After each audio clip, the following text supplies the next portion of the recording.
বন্ধুরা দেখুন দেয়ালে লেখা আছে শিব দুর্গা ও বাবা পঞ্চানন্দর মন্দির। এই ব্যানারটায় লেখা আছে শ্রী শ্রী শিব দুর্গা পূজা উপলক্ষে মিলন মেলা ও সাংস্কৃতিক অনুষ্ঠান। স্থান মোরহল উত্তরপাড়া, ডিপ টুয়েল মাঠ। পরিচালনায় মোরহল গ্রামবাসী বৃন্দ। তারিখ 2রা ফাল্গুন হইতে 8ই ফাল্গুন। দেখুন প্রথম দিনে শিবরাত্রি পূজা আছে, দ্বিতীয় দিনে অর্কেস্ট্রা আছে, তৃতীয় দিনে কীর্তন আছে, চতুর্থ দিনে হরিনাম সংকীর্তন আছে, পঞ্চম দিনে বাউল গান আছে, তারপরের দিনে কলকাতার মিউজিক্যাল গ্রুপ আছে, শেষের দিনে বাবা পঞ্চানন্দের অন্নকূট মহোৎসব আছে। বন্ধুরা আমি সুব্রত কুমার দাস, আপনারা দেখছেন রাজবলহাট মোবাইল টিভি। বন্ধুরা এই জায়গাটার নাম শুনলেন মোরহল। মোরহল হচ্ছে বৃহত্তর রাজবলহাটের একদম উত্তর দিকে, তারপরে আছে শিবচক। বৃহত্তর রাজবলহাট কেন বললাম, মানে রাজবলহাট যে গ্রাম পঞ্চায়েত ছিল সেই গ্রাম পঞ্চায়েতের অন্তর্গত। বর্তমানে রাজবলহাট গ্রাম পঞ্চায়েতকে দুটি ভাগে ভাগ করা হয়েছে, তাই এই জায়গাটি রাজবলহাট এক গ্রাম পঞ্চায়েতের অন্তর্গত। বিরাট এলাকা নিয়ে রাজবলহাট গ্রাম পঞ্চায়েত ছিল, সেটিকে দুভাগ করা হয়েছে। তো যাকে আমরা শিবরাত্রি পুজোর দিন সন্ধ্যেবেলা এসেছি আপনাদের এই নতুন মন্দির এবং ঠাকুর পুজো দেখাবো বলে, এবং শেষকালে যে বাবা পঞ্চানন্দের অন্নকূট হবে সেটা দেখাবো বলে এতদিন ধরে ভিডিওটি তুলে রেখেছিলাম, যেটা আপনাদেরকে এতদিন পরিবেশন করিনি। চলুন আমরা এখন মন্দিরের কাছে যাচ্ছি। এখানে বেশ কয়েক বছর ধরেই শিবরাত্রি পুজো উপলক্ষে মেলা চালু হয়েছে ধুমধাম সহকারে। আগেও এখানে শিবরাত্রি পূজা হতো, কিন্তু এত মেলা বসতো না। এই কয়েক বছর এলাকার গ্রামবাসীরা এখানে একটা মেলার আয়োজন করেছে, তাই এই এলাকাটা খুবই সুন্দর হয়ে উঠেছে। চলুন সামনেই মন্দিরে আপনাদেরকে দেখাতে যাই। শিব দুর্গা যে মূর্তি সেটা এখানে হয়েছে। এখানে কিন্তু কালী মূর্তি নয়, শিব দুর্গা মূর্তি হয়েছে। দেখুন সামনে এটা স্টেজ আছে, স্টেজে অনুষ্ঠান হবে। এখানে এই যে মাঠটি দেখতে পাচ্ছেন, এই মাঠটিতে অন্নকূটের ভোগ খাওয়ানো হবে, সেসব আয়োজন করা হয়ে আছে।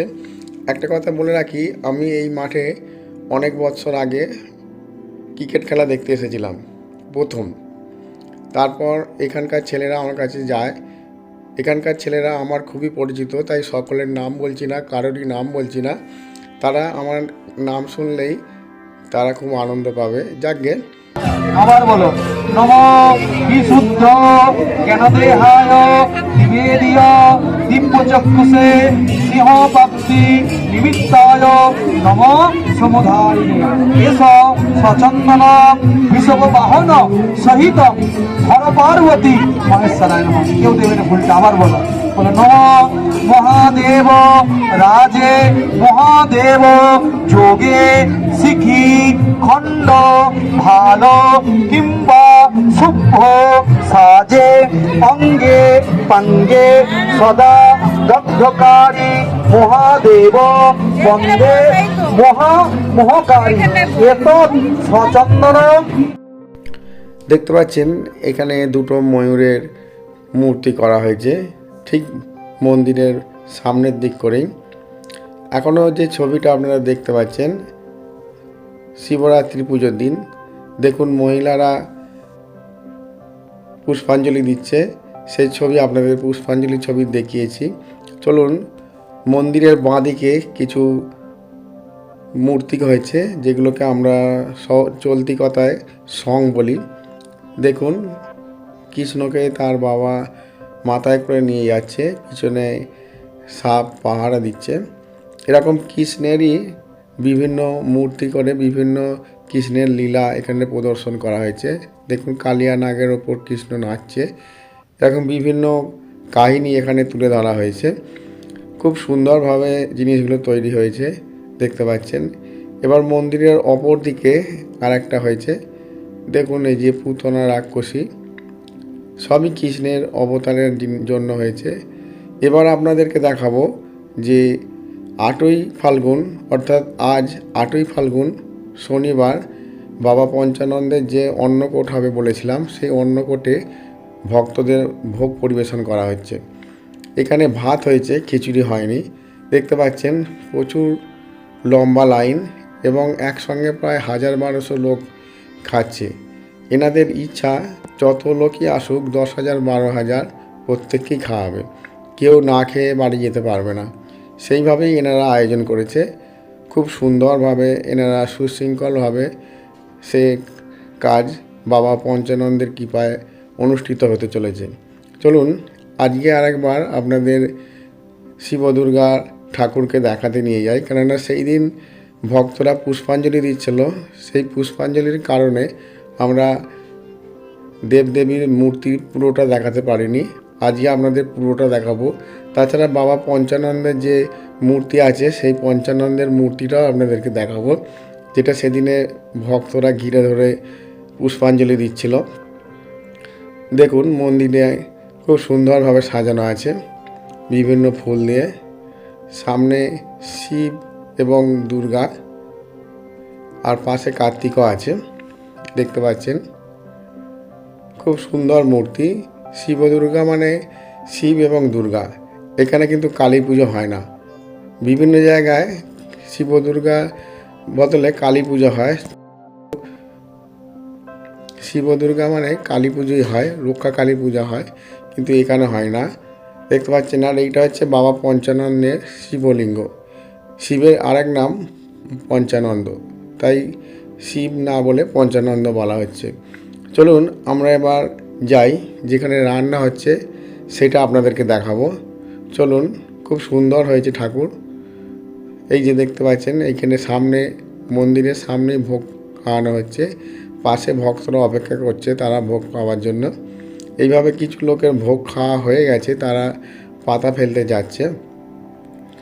এই যে জায়গাটা রান্নার আয়োজন করা হয়েছে, অনেকখানি এলাকা নিয়ে রান্না হচ্ছে, যেহেতু অনেক লোকের আয়োজন। দেখুন খুব সুন্দরভাবে, খুব সুশৃঙ্খলভাবে এই আয়োজন সম্পন্ন হচ্ছে। রান্না এখনও চলছে, রান্না কিন্তু বন্ধ হয়নি। যারাই রান্না বন্ধ করে দেয় তারাই ভোগ পরিবেশনে পিছিয়ে যায়। দেখুন এখানে কিভাবে বোঁদে তৈরি হয় সেটা হচ্ছে। আমার ইচ্ছা একটু দেখবার কিভাবে বোঁদে তৈরি হয়, তাই একটু দাঁড়িয়ে অনেকক্ষণ ধরে ছবি তুলছি। আর পাশে দেখতে পাচ্ছেন পায়েস কিভাবে তৈরি হচ্ছে। যাকে খুব বেশি সময় এখানে নষ্ট করা যাবে না, তাই আরও অন্য ছবি দেখাবার জন্য আমরা অন্য দিকে যাচ্ছি। চলুন, যেখানে ভক্তদের ভোগ পরিবেশন করা হচ্ছে। আর একটা জিনিস দেখাই, যে এর পাশেই রান্না করা খাবার স্টোর করে রাখা হয়েছে, এখানেই পরিবেশনটা করা হচ্ছে।